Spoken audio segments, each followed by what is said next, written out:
Well, Your Excellency, thank you for joining Inside Canberra here today at your High Commission. Thank you very much for the invitation to join you. Can you tell us a bit about the trade between Fiji and Australia, and how is it progressing, and what do you think are the key priorities in trade between Australia and Fiji? Yeah, the trade figures have actually improved in favor of Australia. My focus is predominantly to try and see how we can increase trade from Fiji to Australia.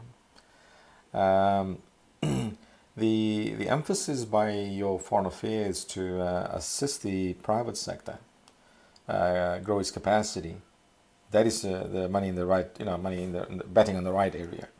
The fact that we need to increase the capacity of our farmers, our exporters, our design elements to meet the demands of the Australian market.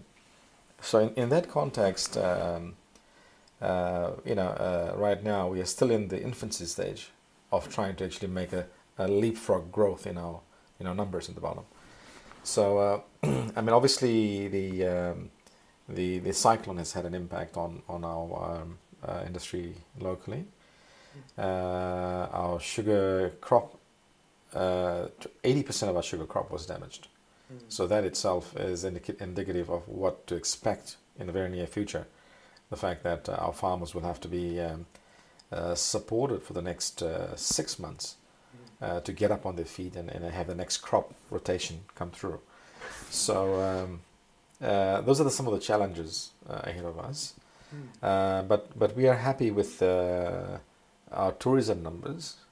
Good thing is that we were expecting a huge drop in the tourism numbers. Yes, we have had a drop. The drop is around 2.1% at this moment, but it is still good in the sense that we haven't seen mass cancellations after the cyclone. So, fortunately, we also offered a lot of incentives in the way of cheaper airfares and accommodation deals to attract the necessary traffic. But that was a godsend to us, because tourists would spend a few dollars, keep our people employed, and our people can put food on the table.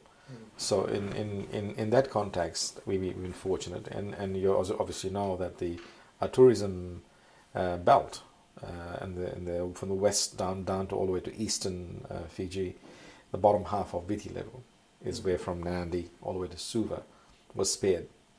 Yes, we had minor, infrastructure damages of trees and power poles, all of that, but all of them are back up.